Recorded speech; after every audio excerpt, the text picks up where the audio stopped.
అత్తమ్మ టీవీలో ఇప్పుడు బీరకాయ ఎగ్ పొరటు ఎలా తయారు చేయాలో నేర్చుకుందాం. డిఫరెంట్ టేస్ట్తో ఉండే ఈ గుడ్డు పొరటు ఈజీగా తయారు చేసుకోవచ్చు.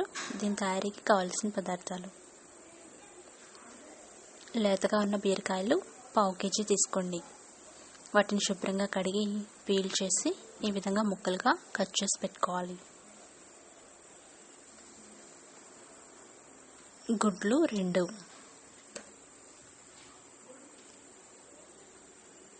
టమాటా 1 శుభ్రంగా కడిగి చిన్నగా కట్ చేసి పెట్టుకోండి. ఉల్లిపాయ 1, పచ్చిమిర్చి 1 చిన్న ముక్కలుగా తరిగి పెట్టుకోండి. ఈ ఐటమ్స్ అన్నీ రెడీగా పక్కన పెట్టుకోండి.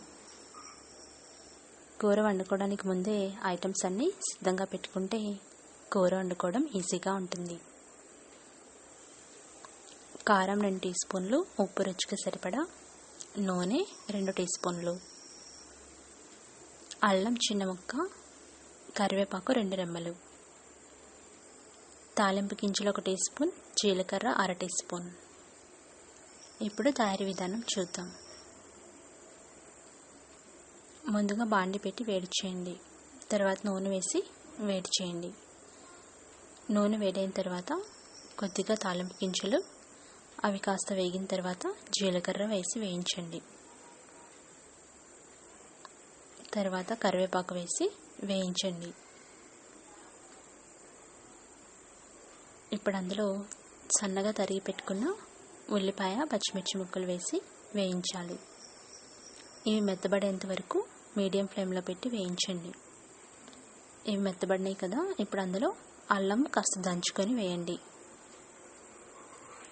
అల్లం స్పైసీనెస్ కోసం వేస్తున్నాం, కొద్దిగా వేస్తే సరిపోతుంది. మంచి వాసన వస్తూ ఉంటుంది అల్లం. అది వేగిన తర్వాత తరిగి పెట్టుకున్న టమాటా ముక్కలు వేయండి.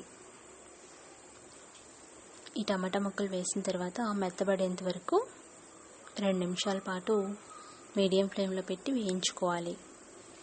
మూత పెడితే త్వరగా మగ్గుతాయి. ఇవి మెత్తబడిన తర్వాత తరిగి పెట్టుకున్న బీరకాయ ముక్కలు వేయండి.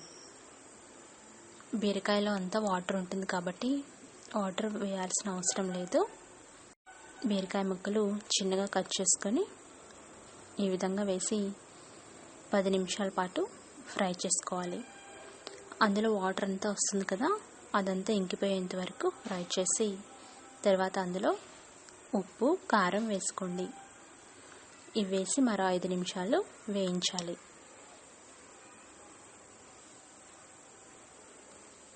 వాటర్ అంతా ఇంకిపోయేంత వరకు వేయించి ఇప్పుడు ఎగ్స్ని బ్రేక్ చేసి అందులో వేయండి.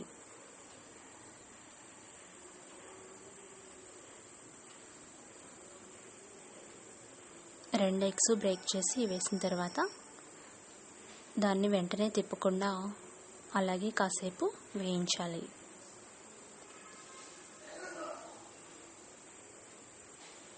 మూత పెట్టి 5 నిమిషాలు మగ్గించండి. ఆమ్లెట్ లాగా తయారవుతుంది. ఇలా తయారైనప్పుడు జాగ్రత్తగా కలియబెట్టాలి. ఎగ్ వేసిన తర్వాత సిమ్లో పెట్టి వేయించుకోవాలి. ఇప్పుడు కొద్దిగా ధనియాల పొడి వేసి 1 నిమిషం వేయించి ప్లేట్లో తీసుకొని సర్వ్ చేసుకోండి. ఎంత రుచిగా డిఫరెంట్ టేస్ట్తో ఉండే బీరకాయ గుడ్డు పొరటు రెడీ అయింది. మీరు కూడా తయారు చేసుకొని ఫీడ్బ్యాక్ పంపించండి. మరికొన్ని రెసిపీస్కి అత్తమ్మ టీవీ సబ్స్క్రైబ్ కాగలరు. ధన్యవాదములు.